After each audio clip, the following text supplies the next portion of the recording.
Okay guys, so let's do some data analysis. At first we will go over with an online tool called as Galaxy.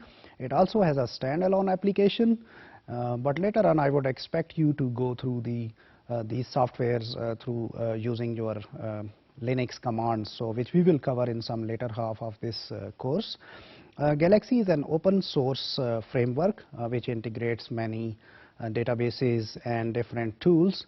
They are put together in a cohesive environment where you can do different comparative genomic tasks.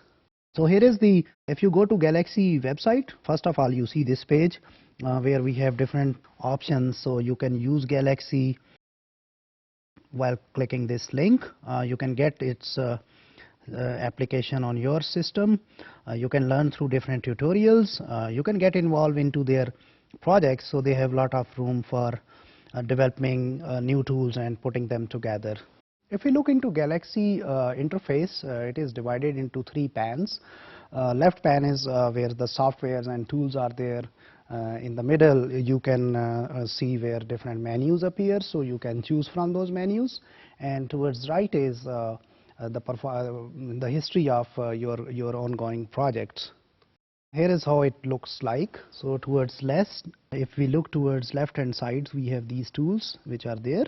Then we have data display, and obviously you can choose menus from here, and history is where it can give those your different tasks different numbers, and you can view them. You can download your results and reports from here. Galaxy recognizes and interplay among different file formats. You can learn them if you click this link. Different sources of data it can uses. Sequences and base quality data can be stored as FASTQ files and FASTA formats. Sequence alignments can be processed as SAM and BAM formats. Now, whereas genome annotations, we see GTF, GFF and BED formats. So as we go along, when we start dealing with the actual data, we will learn more about these formats. There are other formats which Galaxy can also recognize. What we can do with Galaxy, we can upload our data sets and we can do some initial analysis on it. But obviously we can do that for small data sets. So we can get the data from different databases also, and since they are linked with one another.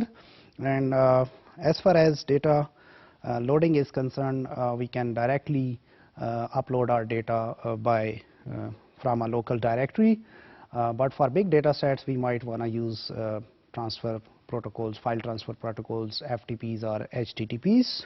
Here is how we can load our data. If you look into the left pane, we can have Get Data tab, so we can click on that. It leads us into this page, so where we can have upload file option, and we can browse from our local directories. If we click this browse button here, it can also ask us to specify that what kind of genome is it. So it's a mouse or human or whatever is it.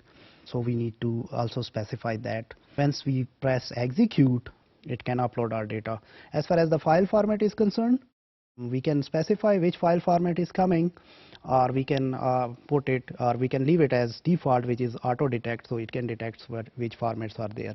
We can also provide some address to some URL where it can upload the data from any online resource also. So far what we have seen here is that Galaxy is an open source tool to perform variety of tasks on genome data, and it can accept data in different formats, and data can be directly uploaded via internet also.